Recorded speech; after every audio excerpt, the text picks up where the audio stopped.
Hair transplant surgery में जो clinical establishment है या जो सेंटर जहां आप हेयर ट्रांसप्लांट करा रहे हैं उसकी क्या इंपॉर्टेंस है, क्या सिग्निफिकेंस है। हेयर ट्रांसप्लांट एक प्रॉपर सर्जरी है। It's not just another cosmetic procedure जो कि कहीं पे भी हो सकता हो या कहीं किसी भी कॉम्प्रोमाइज सेटअप में हो सकता हो। एंड अगर ये प्रोसीजर किसी कॉम्प्रोमाइज सेटअप में होता है, प्रॉपर एस्टैब्लिशमेंट में या प्रॉपर क्लिनिकल सेटअप में नहीं होता है, तो पेशेंट की सेफ्टी डेफिनेटली कहीं ना कहीं कॉम्प्रोमाइज़ होती है। इन्हीं सब चीज़ों को कंसिडर करते हुए एनएमसी, नेशनल बॉडी जो कि ऑल ओवर इंडिया डॉक्टर्स को गवर्न करती है, ने कुछ गाइडलाइंस जारी किए हेयर ट्रांसप्लांट करने वाले क्लिनिक्स या फिर जो मेडिकल एस्टैब्लिशमेंट्स हैं उनके लिए। तो जो मेन रीज़न था एनएमसी का ये सब चीज़ें कंसिडर करने का, वो यही था कि बहुत सारे एस्टैब्लिशमेंट, बहुत सारे क्लिनिक्स छोटे छोटे खुल गए थे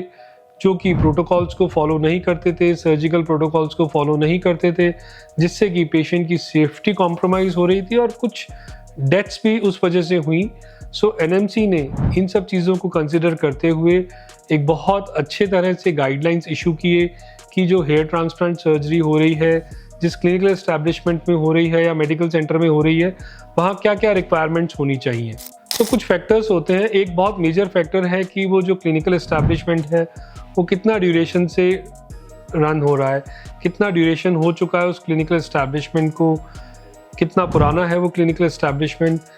अगर एक क्लिनिकल एस्टैब्लिशमेंट या मेडिकल सेंटर जो कि हेयर ट्रांसप्लांट सर्जरी कर रहा है वो काफ़ी टाइम से है, जैसे कि हमारा सेंटर 10+ ईयर्स से ऑलरेडी सेटअप है, सो इन सब जगह पे अगर एक लंबा ड्यूरेशन से वो क्लिनिकल एस्टैब्लिशमेंट है तो कुछ सेट प्रोटोकॉल्स होते हैं, कुछ सेट प्रोसीजर्स होते हैं, वो क्लिनिक्स वेल इक्विप्ड होते हैं और वो पेशेंट सेफ्टी का बहुत अच्छे से ध्यान रखते हैं, जिससे कि रिजल्ट्स भी बेस्ट आते हैं और पेशेंट की सेफ्टी भी कॉम्प्रोमाइज़ नहीं होती है। और एनएमसी की गाइडलाइंस के हिसाब से जब ये क्लिनिकल एस्टैब्लिशमेंट्स या मेडिकल सेंटर्स जो हेयर ट्रांसप्लांट सर्जरी करते हैं, जब वो फॉलो करते हैं, तो उसमें जो मैन पावर होती है ओटी के अंदर, वो क्लिनिशियन या डॉक्टर के अलावा, जो कि डेफिनेटली क्वालिफाइड होने चाहिए, के अलावा qualified OT personnels, OT nursing staff, OT technicians and OT masters होने चाहिए जो कि प्रॉपर ट्रेंड हो हेयर ट्रांसप्लांट प्रोसीजर के लिए। फिर उस जो सेंटर है, जो मेडिकल एस्टैब्लिशमेंट है, वहाँ पे indoor as well as day care procedure की फैसिलिटीज़ पूरी अवेलेबल होनी चाहिए, जिससे कि पेशेंट को proper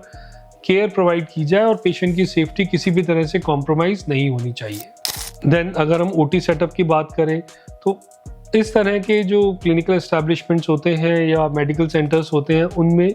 OT protocols proper follow किए जाते हैं। किन किन चीज़ों में ओटी प्रोटोकॉल्स प्रॉपरली फॉलो किए जाने चाहिए एज़ पर एनएमसी? सबसे ज़रूरी है ओटी का एसेप्सिस फ्यूमिगेशन जो है वो प्रॉपर रेगुलर इंटरवल्स पे होना चाहिए। ओटी की एक हाइजीन मेंटेन होकर रहनी चाहिए। एंड अपार्ट फ्रॉम दिस, अगर प्रॉपर तरीके से बायोमेडिकल वेस्ट डिस्पोज ऑफ होता है क्लिनिकल एस्टैब्लिशमेंट का, तो डेफिनेटली एक प्रॉपर डिसइंफेक्शन का माहौल रहता है, लो इन्फेक्शन रेट रहती है और पेशेंट सेफ रहते हैं ऐसे क्लिनिकल एस्टैब्लिशमेंट्स में। और साथ ही एनएमसी ने ये गाइडलाइंस भी इशू की कि जो भी clinical establishment hair transplant surgery करें वो कुछ बेसिक इक्विपमेंट से इक्विप्ड होने चाहिए, जैसे कि वेंटिलेटर होना चाहिए, प्रॉपर स्टरलाइजेशन के लिए ऑटोक्लेव होना चाहिए, इमरजेंसी मैनेजमेंट के लिए एक क्रैश कार्ट होना चाहिए, एक प्रॉपर एनेस्थीसिया का, एनेस्थेटिस्ट का बैकअप होना चाहिए, जिससे कि पेशेंट सेफ्टी कॉम्प्रोमाइज़ नहीं हो और पेशेंट सेफ रहे। सो एनएमसी का जो पर्पस था वो बेसिकली, अगेन जैसे मैंने पहले भी बताया, कि उनका प्राइमरी कंसर्न था पेशेंट सेफ्टी। सो जैसे हमारा क्लिनिक है, अब अराउंड 10+ ईयर्स से हमारा क्लिनिक चल रहा है, हमारा जो मेडिकल सेंटर है या क्लिनिकल एस्टैब्लिशमेंट है ALCS, वो 10 साल से ज़्यादा ड्यूरेशन से चल रहा है। और इस क्लिनिक में हमारे यहाँ पे स्टरलाइजेशन के, डिसइंफेक्शन के, पेशेंट केयर के, पेशेंट सेफ्टी के सारे प्रोटोकॉल्स फॉलो होते हैं एंड क्लिनिक वेल इक्विप्ड है with latest equipment, so that patient की सेफ्टी कहीं पे भी कॉम्प्रोमाइज़ नहीं होनी चाहिए। और इन केस यूजुअली प्रॉब्लम्स नहीं होती हैं, बट अगर हाँ प्रॉब्लम हो तो एनेस्थीसिया का बैकअप, एनेस्थेटिस्ट का बैकअप और इक्विपमेंट्स का बैकअप है, जिससे कि पेशेंट प्रॉपर तरीके से अपनी सर्जरी कराएं और एक नेचुरल और हाई डेंसिटी रिजल्ट अचीव कर सकें विदाउट नो और मिनिमल कॉम्प्लिकेशन।